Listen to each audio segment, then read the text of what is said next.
Acompanha essa informação com o pastor Marcos Safety neste exato momento. Presta bem atenção porque é importante você saber disso. Olha só, acompanhe aí. A minha pergunta é: estamos nós preparados para ser perseguidos? Eu não sei quantos dos senhores acompanharam algum tempo atrás o que se passou com esse homem. Sabem quem é esse homem aí? Esse homem é um juiz de direito dessa nação. O nome dele é Roy Moore. Ele é um cristão conservador e em 2001 o juiz, que inclusive ele era o chefe da Suprema Corte do Alabama, ele em 2001 foi eleito pelo povo do Alabama como juiz-chefe da Suprema Corte daquele estado, e naquele então ele mandou colocar na Suprema Corte ali do Alabama esse monumento dos 10 mandamentos. Irmãos, imediatamente após ele ter feito isso, ele recebeu uma ordem da Corte Suprema Federal para remover aquele monumento. E ele disse: não, eu não vou remover. Eu vou deixar aqui o link da mensagem completa na descrição, tá bom? Para que você possa acompanhar essa mensagem por completo com o pastor Marcos Safety, tá bom? E Deus abençoe a você. Fica no vídeo até o final, porque em breve teremos o nosso Cristo, o nosso Jesus vindo sobre as nuvens dos céus. Nós sabemos que estamos em cima de um barril de pólvora e as profecias, elas estão aí se cumprindo diante dos nossos olhos. Então fica no vídeo até o final e que Deus te abençoe. Amados, a inspiração nos diz que na medida em que a obra da salvação está para encerrar, tribulações tremendas nos aguardam. Dificuldades tremendas nos aguardam. As nações, elas irão ficar cada vez mais iradas, embora estando contidas pelos 4 anjos que estão retendo os 4 ventos nos 4 cantos da terra. Nós sabemos que quando a Bíblia usa essa linguagem, ela está se referindo aos 4 pontos cardeais e não que a terra seja quadrada. Mas a luta será decidida, irmãos, especialmente no que respeita ao assunto do sábado. Tem muita gente que pensa e fala que a adventista só sabe falar no sábado. Não, a adventista sabe falar um monte de coisa, inclusive o sábado. Mas como o sábado é o ponto de divergência, por exemplo, um pastor de uma denominação protestante, evangélica, me procurou e disse: pastor, você é pastor adventista, eu sou pastor de tal denominação, e eu quero que você estude comigo a Bíblia sobre o sábado, porque esse negócio está me incomodando. E eu disse a ele: com muito prazer, nós vamos estudar a Bíblia, mas nós não vamos começar pelo sábado. Vamos começar por alguns outros assuntos, porque se eu começar pelo sábado, é mais ou menos como se eu estivesse tentando construir uma casa do teto para baixo. Vamos começar do alicerce? A gente vai chegar no sábado. E ele disse: ok, pode ser. Irmãos, esse pastor, a esposa dele, esse pastor no Brasil disse que era médico também lá, e veio para cá trazido por sua denominação. A esposa dele, filha de pastor metodista, o pai dela morreu aposentado como pastor, morreu fiel como pastor metodista. Então, uma família tradicional protestante. Tivemos a alegria de batizá-lo, batizar a sua esposa e batizar a sua neta. Irmãos, o sábado. E esse homem hoje está ali sentado, ouvindo e se deliciando com as verdades que ele tem conhecido. O sábado. Agora, a gente sabe que uma grande crise aguarda o povo de Deus, mas o que às vezes me assusta é que o povo de Deus parece não ter essa consciência. A gente às vezes vem à igreja, irmãos, para desfilar uma roupa nova, um vestido novo, um carro novo. A gente vem para, sabe, dar o show. A gente não vem para... É só você ver a diferença dos cultos de sábado e de quarta-feira, os demais cultos da semana. Sábado, às vezes, a igreja está que não cabe ninguém. Mas quando chega quarta-feira, e olha, irmãos, eu tenho estado pregando o evangelho em aproximadamente 26 países, e é igual em todos eles. É igual. Triste realidade. Quarta-feira, por que as pessoas não vêm? Porque, na verdade, muitos vão para a igreja por razões que só Deus conhece. Mas, sabem, a maneira como a gente tem vivido o nosso dia a dia parece não indicar que nós estamos muito preocupados com esse assunto de salvação, com o que está pela frente. A gente está levando a vida assim meio na valsa, sabe? É assustador, irmãos. Não está longe, queridos, o dia em que essa nação aqui vai impor, porque o sábado o diabo odeia esse mandamento, porque esse mandamento, claro, ele destaca Deus como Criador, e o diabo odeia essa posição. E se o sábado fosse observado, nós não teríamos leis aí ou ensinos do tipo evolucionismo e coisa parecida. Mas essa nação não demora, estará impondo a guarda do primeiro dia da semana como sendo mandatório. O sábado espúrio, o sábado falso. E, meus queridos, ao fazer isso, eles vão obrigar todos, contra a sua própria consciência, a observarem o dia que eles declaram ser o sábado. E olhem que o líder maior de uma igreja aí, também bem grande, ele tem empunhado a bandeira da família e salvar o planeta. É o que o Michelson Borges chama de ecumenismo. Ecumenismo. Se a gente para um dia, ninguém trabalha, carro nenhum vai para a highway, todo mundo em casa, não haverá poluição naquele dia, ou seja, o nível de poluição vai baixar, nós vamos ajudar o planeta a respirar melhor, e aquele dia dedicaremos à família. Irmãos, olha, o approach não poderia ser melhor. Mas tem que ser no primeiro dia da semana? Por que não pode ser no sábado? Porque esse é o ideal de Deus para todo mundo, mas no sábado. E há quem diga, um dia mais, um dia menos. Escute, quando Deus diz, é aqui, não mova nem um pouquinho para cá. Deus diz, lembra-te do dia de sábado. Não é assim, lembra-te de um dia de sábado. Porque alguns dizem, não, você escolhe o seu sábado, eu escolho o meu, cada um guarda. Não é assim não. A Bíblia usa o artigo definido. Lembra-te do dia de sábado. Para o, artigo definido, para o santificar. 6 dias você trabalha, mas de novo, não é é o sétimo dia, não é o sábado do Senhor teu Deus. Então, Deus colocou a coisa no lugar, irmãos. Mas Satanás odeia isso. Porque quando você para no sábado, você está reconhecendo, Deus é o meu Criador, a Deus eu devo tudo. E o diabo não quer isso. Aí ele criou um sábado falso, espúrio, no primeiro dia da semana. E então o diabo vai fazer de tudo para que nós sejamos obrigados a guardar o sábado falso. Olha só o que a gente lê, irmãos, no livro Eventos Finais, a página 144, diz ali, os protestantes desse país, aqui, serão os primeiros a estender as mãos para apanhar a mão do espiritismo, estender-se-ão por sobre o abismo para dar mãos ao poder romano e sob a influência dessa tríplice união, esse país, aqui, América do Norte, seguirá as pegadas de Roma, desprezando os direitos da consciência.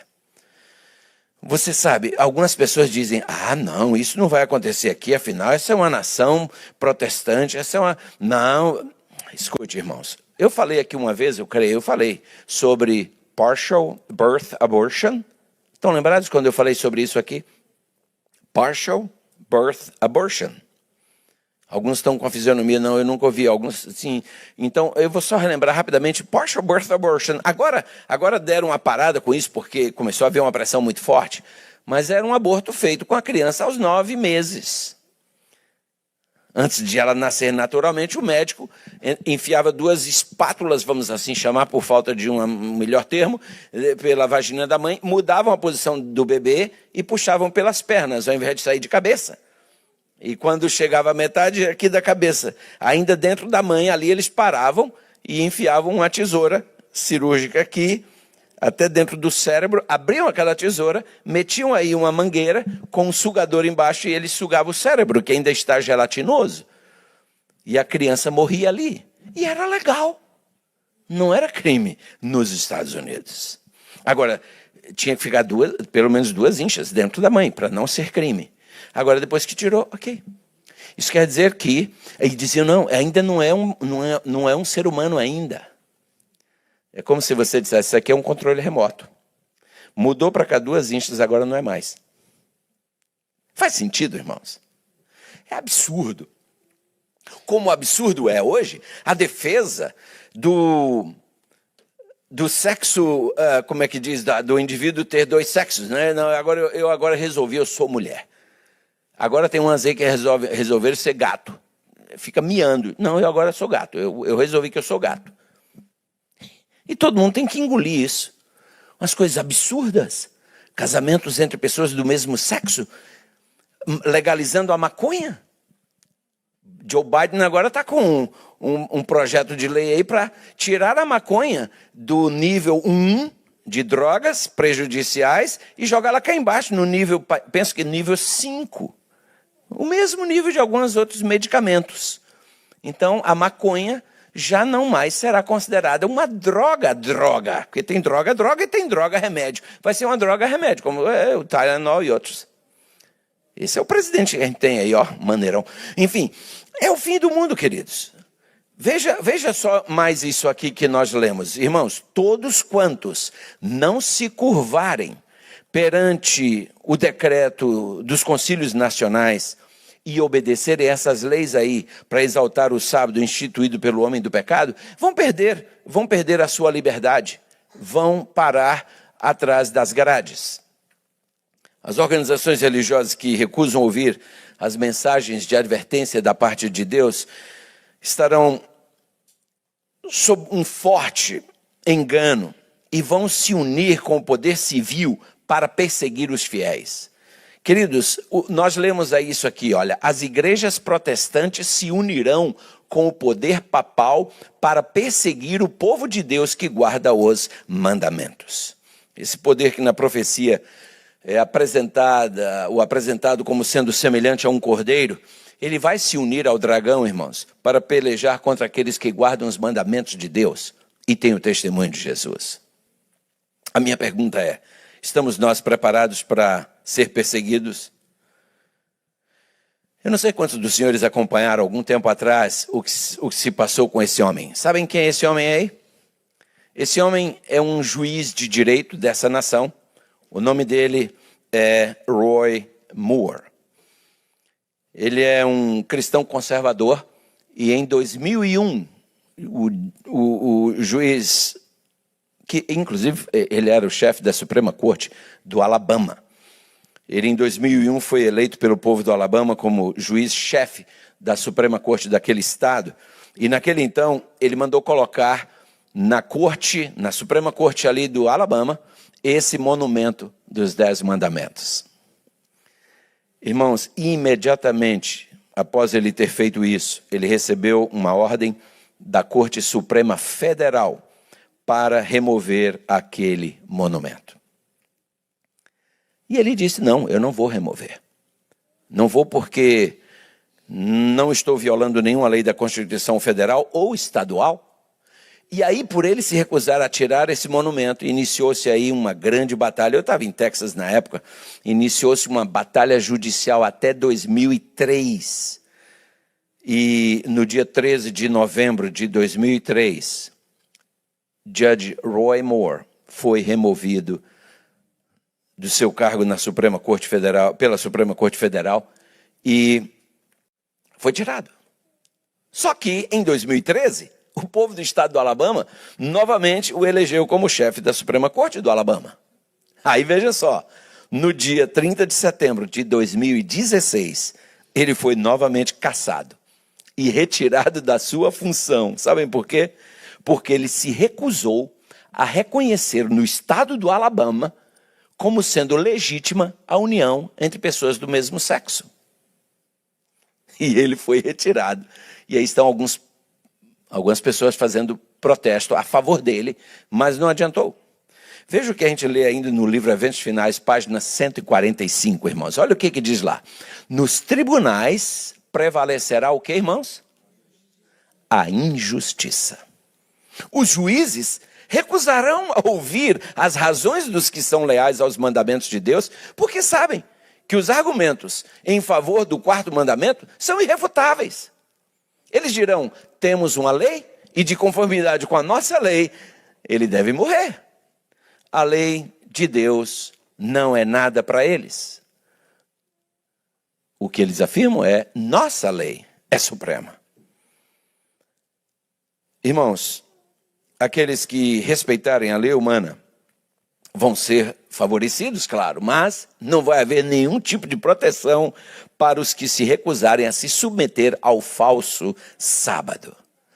Sim, amados, se formos levados aos tribunais, nós deveremos lembrar de que não estamos pleiteando nossos direitos, mas o direito de Deus. E, queridos, nós precisamos entender isso. Deus tem direito à nossa lealdade, fidelidade e serviço. Faço uma pergunta, irmãos. Qual foi a última vez que a gente parou para pensar nessas coisas? A gente tem ouvido muito sermãozinho na igreja sobre o amor, sobre coisas, sabe assim, que não tira a gente da zona, não mexe na nossa zona de conforto. Mas a gente está precisando de mais iniciativas desse tipo. Nós estamos precisando acordar, irmãos. Se nós não fizermos isso, poderá ser muito tarde a hora que a gente acordar. Quando é que se prepara para uma maratona? É no dia da maratona? É no dia anterior à maratona? Não! Terminou uma maratona, os maratonistas já começam a se preparar para do próximo ano. E eles passam o ano inteiro treinando, se preparando, fazendo regime apropriado para na próxima maratona estarem prontos. Irmãos, uma frase que eu uso muito, a minha igreja lá já me ouviu repetir essa frase muitas vezes. Escutem, fracassar no preparo é preparar para fracassar. Fracassar no preparo é preparar para fracassar. Eu sento para ouvir um sermão, eu fico me contorcendo na cadeira. A vontade de dizer, amigão, me dá esse microfone um minutinho só. Dá vontade, irmãos, porque incomoda ver aquele nhenhenhen de querer agradar todo mundo. Para com isso. Meu filho é pastor e a gente conversa sempre. E eu sempre digo a ele, filhão, só tenha uma preocupação, agradar a Deus. Porque você agradando a Deus, os que forem de Deus vão estar do seu lado. Os que não forem vão arranjar um sururu na igreja. Mas você já sabe que eles não são. Então, entende? Se preocupe em agradar a Deus. Mas é que tem muito pastor querendo ser simpático, irmãos. Simpatia e função pastoral não combina muito. Liderança de igreja não combina muito, não. Tem pastor pregando para ter likes na internet. Oh, brother, não funciona. Negócio de like. Eu quero que Deus goste. Se o mundo não gostar, eu estou lá ligando.